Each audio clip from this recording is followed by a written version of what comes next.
In your hand. Lock with it. If this man were your enemy, you'd be dead. Lieutenant, don't hold back. The recruits must prepare for a real fight, not a practice one. Yes, Commander. We've received a number of recruits. Locals from Haven and some pilgrims. None made quite the entrance you did. I just hope I can help. As do we all. It is enough that you would try. I was recruited to the Inquisition in Kirkwall myself. I was there during the Mage Uprising.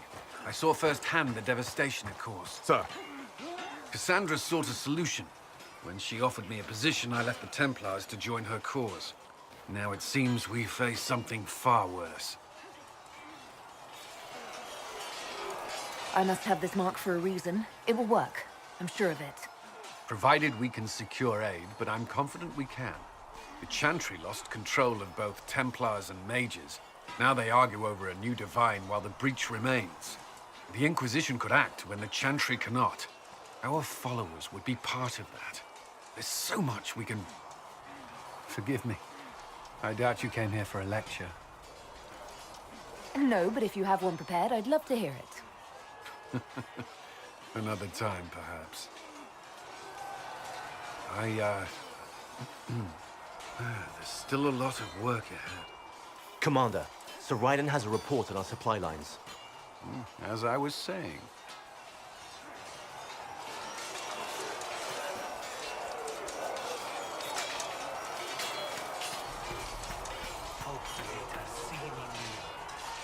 Was there something you needed?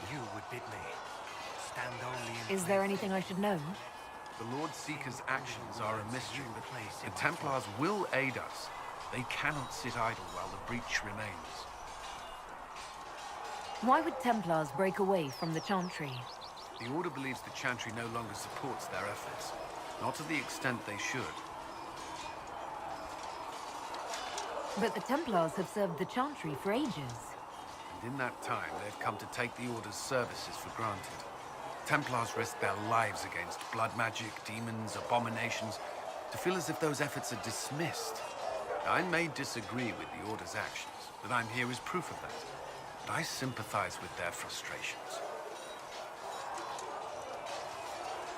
I'd like to know more about the Templars. If you need insight into what the Order is doing now, I'm afraid I can't offer more than you already know. Anything else, I will answer as best I can. Why did you join the Order? I could think of no better calling than to protect those in need.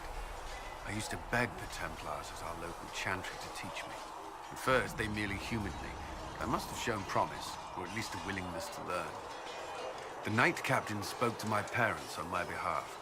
They agreed to send me for training. I was 13 when I left home. 13? That's still so young.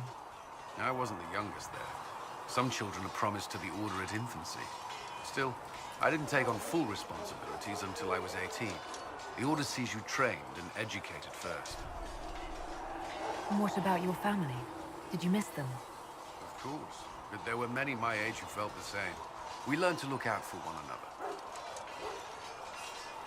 Before coming here, my keeper suggested I avoid Templars. Do they do anything besides hunt mages? Templars protect against the dangers of magic. Before the Order left the Chantry, that meant serving in a circle. They were also tasked with tracking apostates, or fighting demons inevitably summoned by the weak or malicious. What do you think of mages? Are they all a threat? I've seen the suffering magic can inflict. I've treated mages with distrust because of it, at times without cause. That was unworthy of me. I will try not to do so either. Not that I want mages moving through our base completely unchecked. We need safeguards in place to protect people, including mages, from possession, at least. You've lived in the Circle. What was a typical day for a Templar there? Typical? The last time I was in a circle was right before it fell apart. Nothing was typical. Before that, then? Certain rituals require a full guard. A mage's harrowing, for instance. I've attended a few. Most of the time, you merely maintain a presence, on patrol or in the circle, ready to respond if needed.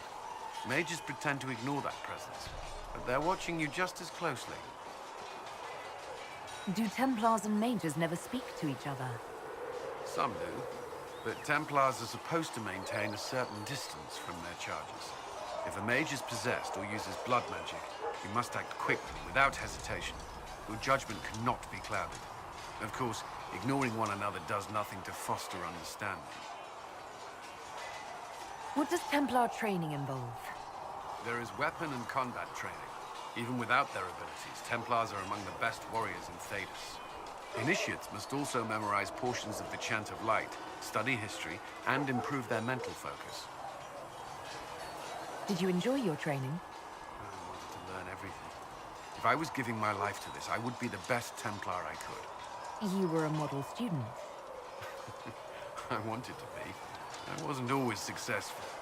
Watching a candle burn down while reciting the Chant of Transfigurations wasn't the most exciting task. I admit, my mind sometimes wandered. Do Templars take vows? I swear to the Maker to watch all the mages. That sort of thing. There's a vigil first. You're meant to be at peace during that time, but your life is about to change. When it's over, you give yourself to a life of service. That's when you're given a filter, your first draft of lyrium and its power. As Templars, we are not to seek wealth or acknowledgement. Our lives belong to the Maker and the path we have chosen. A life of service and sacrifice. Are Templars also expected to give up physical temptations? Physical? Why... why would you... That's not expected. Templars can marry, although there are rules around it, and the Order must grant permission. Some may choose to give up more to prove their devotion, but it's not required. Have you? Me? No. I've taken no such vows. Maker's breath. Can we speak of something else? That's all I wanted to know. Thank you. I'm sure you have other matters to attend. Did you need something? I should get to know you better. We are working together after all. What would you like to know? All right. Where are you from?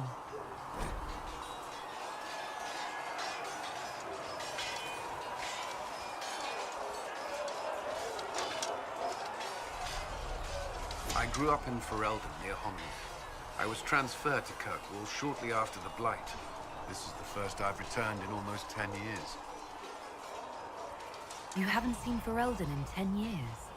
Are you glad to be back? I was not sorry to leave at the time. I did not expect to return. Now, between the Divine's murder and the breach, I've arrived to find nothing but chaos. You were in Ferelden during the Blight. Did you fight Darkspawn? No. I was stationed at Ferelden's Circle Tower. The Circle had troubles of its own. I remained there during the Blight. What happened at the Circle Tower? Few who survived the Blight have fond memories of that time. I would prefer not to speak of it. What was Kirkwall like? While I was there, Canary occupied and then attacked the city. The Viscount's murder caused political unrest. Relations between mages and Templars fell apart. An apostate blew up the Chantry, and the Knight Commander went mad. Other than that, it was fine. What happened between Kirkwall's mages and Templars? You were at the Conclave. You must have heard people speak of it. Yes, but you were there. There was tension between mages and Templars long before I arrived. Eventually, it reached a breaking point. There was fighting in the streets. Abominations began killing both sides. It was a nightmare. What happened then? The Templars should have restored order, but Red Lyrium had driven Knight Commander Meredith mad. She threatened to kill Kirkwall's champion, turned on her own men. I'm not sure how far she would have gone. Too far. So you opposed her? I stood with the champion against her, in the end.